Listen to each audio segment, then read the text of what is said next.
Book 3 of 2920, The Last Year of the First Era, First Seed, by Karlovac Townway.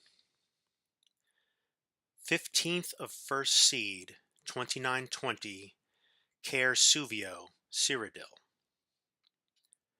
From their vantage point high in the hills, the Emperor Riemann III could still see the spires of the imperial city, but he knew he was far away from hearth and home.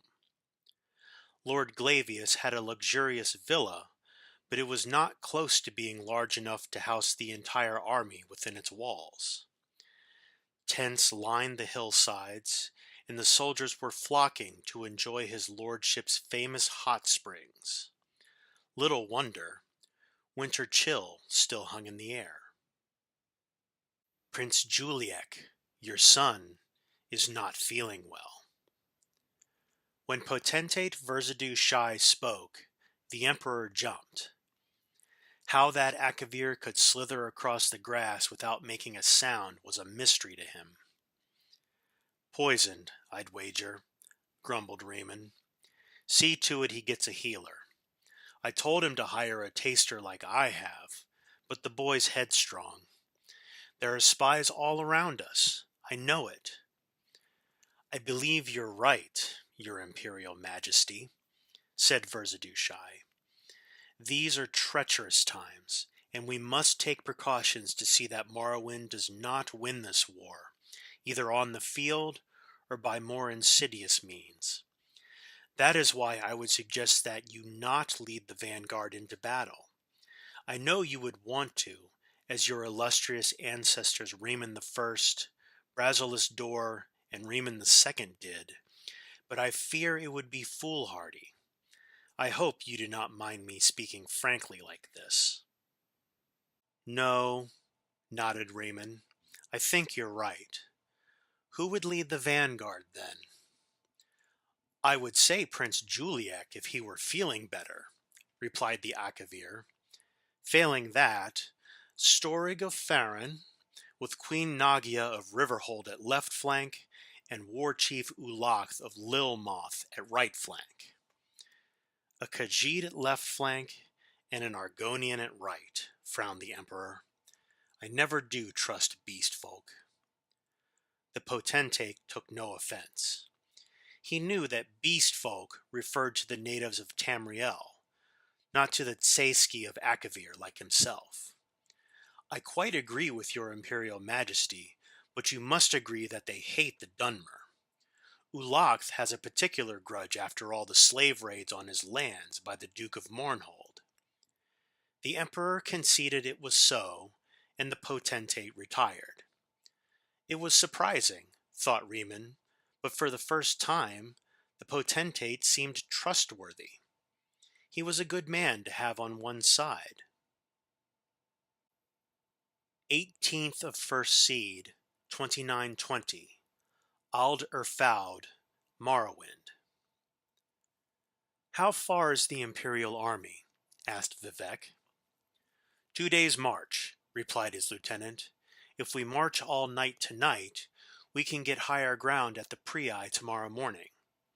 Our intelligence tells us the Emperor will be commanding the rear, Storig of Farron has the vanguard, Nagia of Riverhold at left flank, and Ulach of Lilmoth at right flank. Ulach, whispered Vivek, an idea forming. Is this intelligence reliable? Who brought it to us?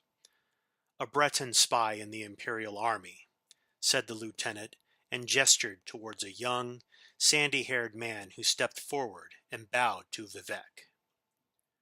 What is your name, and why is a Breton working for us against the Cyrodiils? Asked Vivek, smiling. My name is Kassir Whitley of Dwinnen, said the man, and I am working for you because not everyone can say he spied for a god. And I understood it would be, well, profitable. Vivek laughed. It will be, if your information is accurate. 19th of First Seed, 2920, Bodrum's Morrowind. The quiet hamlet of Bodrum looked down on the meandering river, the Priai. It was an idyllic sight, lightly wooded where the water took the bend around a steep bluff to the east, with a gorgeous wildflower meadow to the west. The strange flora of Morrowind met the strange flora of Cyrodiil on the border and commingled gloriously. "There will be time to sleep when you're finished." The soldiers had been hearing that all morning. It was not enough that they had been marching all night. Now they were chopping down trees on the bluff and damming the river so its waters spilled over. Most of them had reached the point where they were too tired to complain about being tired. "Let me be certain I understand, my lord," said Vivek's lieutenant. "We take the bluff so we can fire arrows and spells down on them from above. That's why we need all the trees cleared out.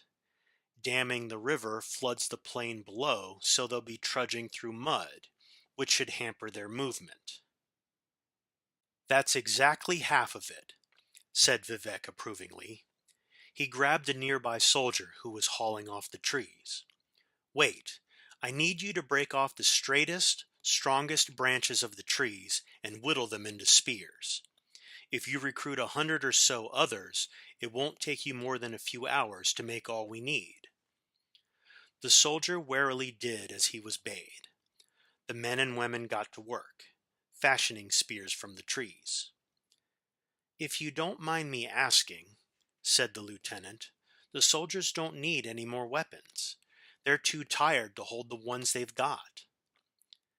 "These spears aren't for holding," said Vivek, and whispered, "If we tire them out today, they'll get a good night's sleep tonight," before he got to work supervising their work.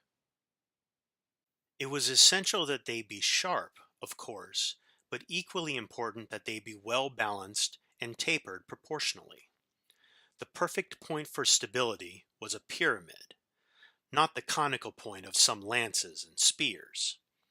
He had the men hurl the spears they had completed to test their strength, sharpness, and balance, forcing them to begin on a new one if they broke. Gradually, out of sheer exhaustion from doing it wrong, the men learned how to create the perfect wooden spears. Once they were through, he showed them how they were to be arranged and where. That night, there was no drunken pre-battle carousing, and no nervous neophyte stayed up worrying about the battle to come. As soon as the sun sank beneath the wooded hills, the camp was at rest, but for the sentries. 20th of First Seed, 2920. Bodrum, Morrowind. Miramor was exhausted. For the last 6 days, he had gambled and whored all night and then marched all day. He was looking forward to the battle, but even more than that, he was looking forward to some rest afterwards. He was in the Emperor's command at the rear flank, which was good because it seemed unlikely that he would be killed. On the other hand, it meant traveling over the mud and waste the army ahead left in their wake. As they began the trek through the wildflower field, Miramor and all the soldiers around him sank ankle-deep in cold mud. It was an effort to even keep moving. Far, far up ahead, he could see the vanguard of the army, led by Lord Storig, emerging from the meadow at the base of a bluff. That was when it all happened. An army of Dunmer appeared above the bluff like rising Daedra, pouring fire and floods of arrows down on the vanguard. Simultaneously, a company of men bearing the flag of the Duke of Mournhold galloped around the shore, disappearing along the shallow river's edge where it dipped to a timbered glen to the east. War Chief Ulachth nearby on the right flank let out a bellow of revenge at the sight and gave chase. Queen Nagia sent her flank towards the embankment to the west to intercept the army on the bluff. The emperor could think of nothing to do. His troops were too bogged down to move forward quickly and join the battle. He ordered them to face east towards the timber, in case Mournhold's company was trying to circle around through the woods. They never came out, but many men, facing west, missed the battle entirely. Miramor kept his eyes on the bluff. A tall Dunmer he supposed must have been Vivek gave a signal, and the battle mages cast their spells at something to the west. From what transpired, Miramor deduced it was a dam. A great torrent of water spilled out, washing Nagia's left flank into the remains of the vanguard and the two together down the river to the east. The emperor paused, as if waiting for his vanquished army to return, and then called a retreat. Miramor hid in the rushes until they had passed by and then waded as quietly as he could to the bluff.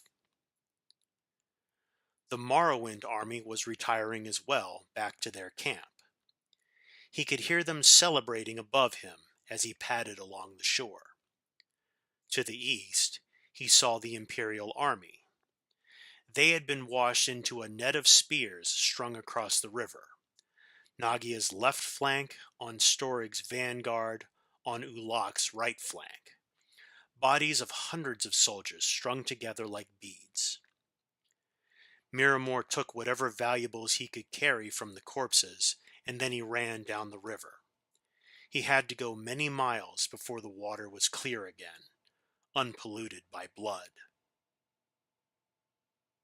29th of First Seed, 2920. Hegathay, Hammerfell. "You have a letter from the Imperial City," said the chief priestess, handing the parchment to Corda. All the young priestesses smiled and made faces of astonishment, but the truth was that Corda's sister Regia wrote very often, at least once a month. Corda took the letter to the garden to read it. Her favorite place, an oasis in the monochromatic, sand-colored world of the conservatorium. The letter itself was nothing unusual, filled with court gossip, the latest fashions which were tending towards wine-dark velvets, and reports of the Emperor's ever-growing paranoia. "You are so lucky to be away from all this," wrote Regia. "The Emperor is convinced that his latest battlefield fiasco is all a result of spies in the palace. He has even taken to questioning me. Ruptga, keep it so you never have a life as interesting as mine." Corda listened to the sounds of the desert and prayed to Ruptga the exact opposite wish.